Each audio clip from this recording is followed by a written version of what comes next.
अस्सलामुअलैकुम, welcome to promote Sindhi YouTube channel. मां आहियां दीपक। अॼु जो पंहिंजो टॉपिक आहे प्रेजेंट परफेक्ट टेंस।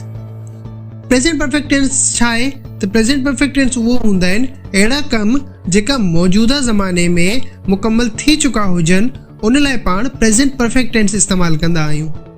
हाणे प्रेजेंट परफेक्ट टेंस जो फॉर्मूलो छा आहे उहो ॿुधायां त सब्जेक्ट प्लस हैज़ हैव, हिन में हेल्पिंग वर्ब यूज़ थींदा आहिनि हैज़ ऐं हैव, प्लस वर्ब जी थर्ड फॉर्म प्लस ऑब्जेक्ट। हाणे पाण इन जे हेल्पिंग वर्ब जे बारे में ॻाल्हायूं त हिन में हेल्पिंग वर्ब्स आहिनि हैज़ ऐं हैव। हाणे तव्हांजे साम्हूं हिकिड़ो चार्ट ठहियलु आहे, हिन में हैज़ ऐं हैव जी ॿ हेडिंग्स आहिनि, हुन जे हेठि कुझु वर्ड्स लिखियल आहिनि।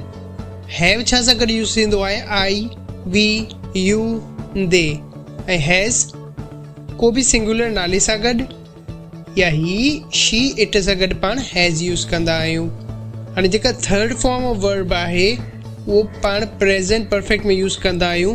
उन जी जेका लिस्ट आहे उहो त मां तव्हांखे डिस्क्रिप्शन में ॾींदमि, तव्हां हुतां ॾिसी सघो था। हाणे मां वरी थोरो इहो ई टॉपिक रिपीट करे छॾां फॉर्मूले सां गॾु। त फॉर्मूलो छा हुयो पंहिंजो, subject plus has have plus verb जी थर्ड फॉर्म प्लस ऑब्जेक्ट। हाणे इन जी मिसाल ॾियां, हिन कपिड़ा धोई छॾिया। शी हैज़ वॉश्ड क्लोथ्स, हिन कमरो साफ़ करे छॾियो आहे। She has cleaned the room, मां पंहिंजे दोस्त खे दावत ॾिनी आहे। I have invited my friend, Ali इम्तिहान पास कयो आहे। Ali has passed the exam. हाणे मां तव्हांखे हिन जो नेगेटिव, इंटेरोगेटिव ऐं इंटेरोगेटिव प्लस नेगेटिव ॿुधायां त नेगेटिव में हिन जो फॉर्मूलो यूज़ थींदो subject plus has have plus not plus verb जी थर्ड फॉर्म प्लस ऑब्जेक्ट। मां गाॾी वरिती आहे। I have bought a car, हिन जो नेगेटिव छा थींदो, मां गाॾी कोन वरिती आहे। I have not bought a car. इन जुमिले खे अगरि मां इंटेरोगेटिव सेंटेंस में ॿुधायां, हुन जो फॉर्मूलो थींदो हैज़ ऐं have plus subject plus verb जी third form plus object. Simple tense छा हुयो, मां गाॾी वरिती आहे।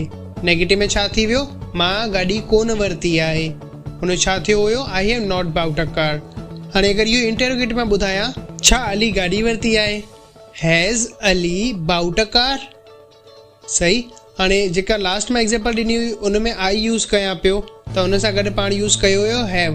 हाणे हिते मां अली यूज़ कयो आहे त अली सां गॾु यूज़ छा थींदो आहे, हैज़। आई होप तव्हांखे इहो क्लियर हूंदो।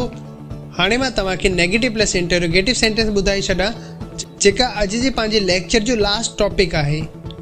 हिन में फॉर्मूलो यूज़ थींदो आहे हैज़ या have plus subject plus not plus verb जी थर्ड फॉर्म प्लस ऑब्जेक्ट। हाणे मां अली वारी मिसाल वरी हिते रिपीट कयां थो, छा अली गाॾी कोन वरिती आहे, has Ali not bought a car, question mark. इहो यादि रखिजो त इंटेरोगेटिव ऐं इंटेरोगेटिव प्लस नेगेटिव में क्वेश्चन मार्क लाज़मी आहे। सही।